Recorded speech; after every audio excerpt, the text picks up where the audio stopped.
Kembali lagi kita membahas mengenai framework Keras untuk pembangunan model neural networks, yang pada video ini lebih difokuskan bagaimana membaca summary dari model yang sudah kita buat sebelumnya.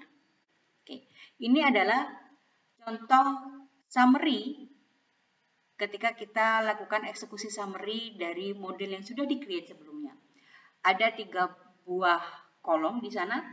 Kolom yang pertama itu adalah jenis layernya, ada konvolusi, pooling, ada dense. Dense ini fully connected layer.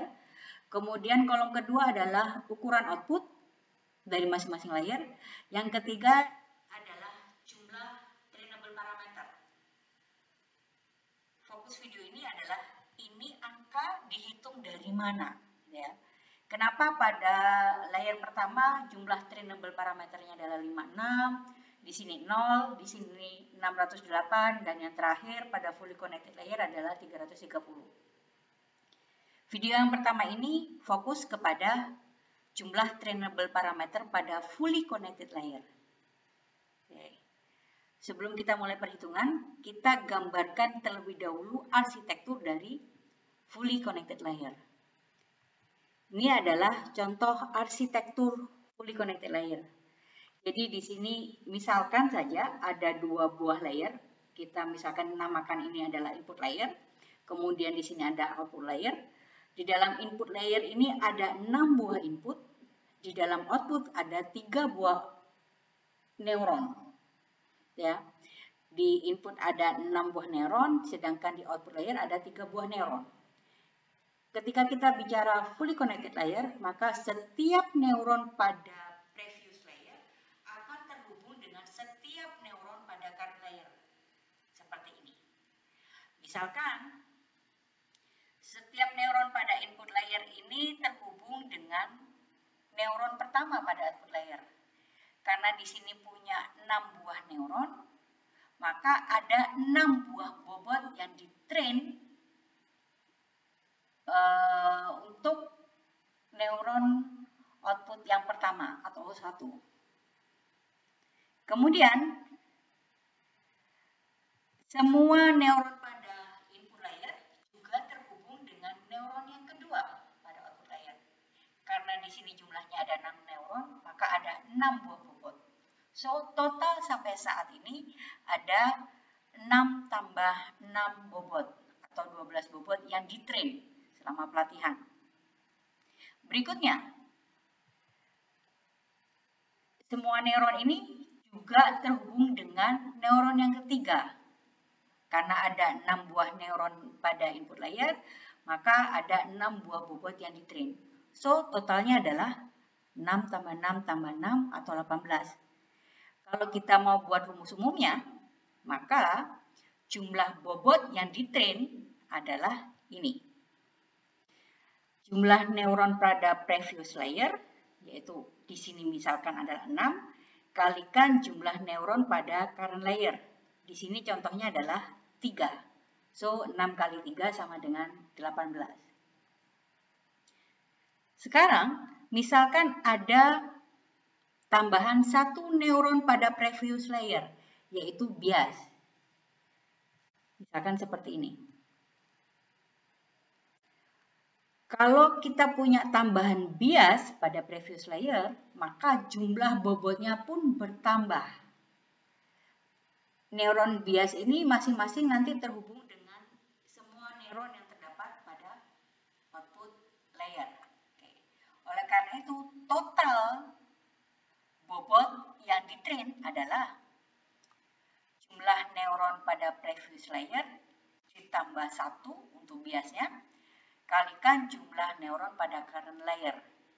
Kalau di gambar ini, maka kita punya jumlah neuron pada previous layer adalah 6, ditambah 1, 7, dikalikan 3. So, totalnya adalah 21.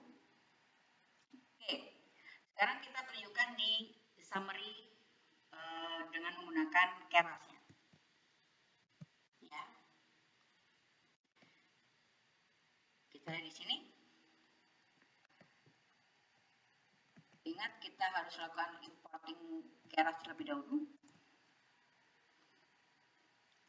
Untuk dokumentasinya bisa dilihat di keras.io, kemudian pilih yang API-nya.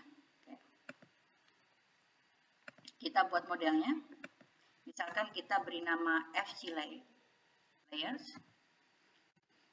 sama dengan keras,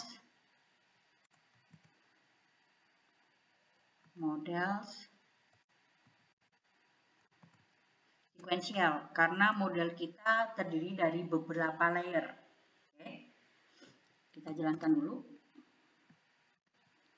Kemudian kita lakukan add layernya. Kita sudah bikin modelnya, nanti arsitekturnya adalah sequential. Kita tambahkan layer di sini. Kita mau buat bentuk yang seperti ini. Bentuk yang seperti ini, ada input, ada output, di mana neuron outputnya ada 3. Oke.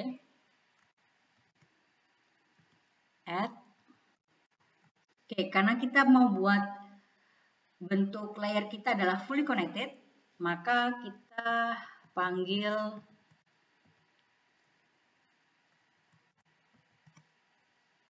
dense. Dense ini adalah fully connected layer. Oke. Function method dense ini adalah fully connected layernya. Ada berapa neuron pada output layer ini? Karena kita contohkan di sini adalah 3, kita set di sini adalah 3. Oke. Kemudian, misalkan activation-nya, nanti video-video berikutnya kita akan bahas masalah fungsi aktivasi ini. Untuk sementara kita gunakan ReLU dulu, Rectified Linear Unit. Kemudian kita set inputnya, ukuran dari input. Karena di sini kita buat satu dimensi, di mana jumlah inputnya adalah 6. So, kita set seperti ini. Oke, kita lakukan summary.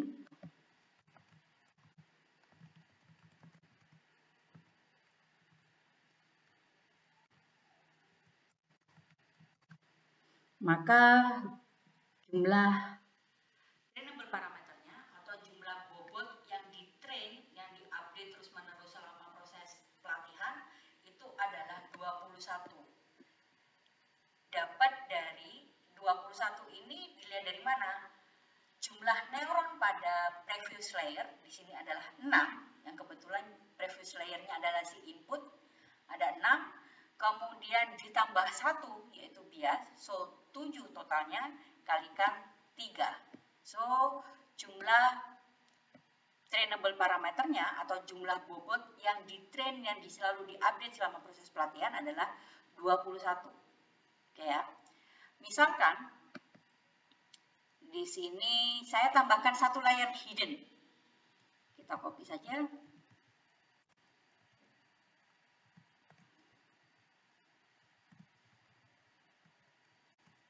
Oke, seperti ini. Di hiddennya kita punya 10 buah neuron. Oke. Kita start lagi. Oke. Layer pertama kita punya 10 buah neuron di sini. So, jumlah trainable parameternya karena inputnya ada 6 ditambah 1 bias, so totalnya adalah 7 dikalikan dengan 10, maka jumlah bobot yang di-train pada dense layer yang pertama ini adalah 70. Oke, berikutnya output layer, karena jumlah neuron pada previous layer adalah 10 ditambah 1 untuk bias, kalikan 3, maka 11 kalikan 3, maka jumlah trainable parameternya adalah 33. Oke. Default dari keras untuk dense maupun untuk convolutional nanti itu defaultnya adalah ada biasnya. Biasnya di set otomatis adalah true. Tetapi ketika kita ingin tidak ada bias di sana, maka kita bisa lakukan setting biasnya, kita set false.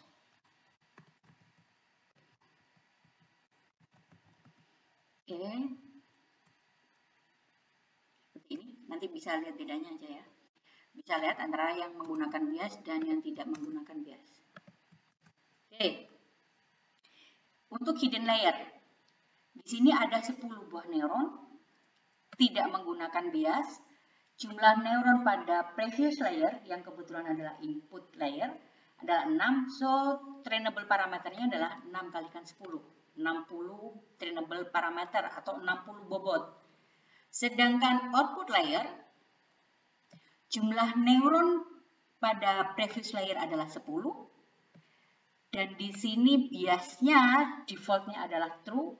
So, 10 ditambah 1 sama dengan 11, kalikan 3 sama dengan 33. Ini adalah cara membaca summary untuk fully connected layer.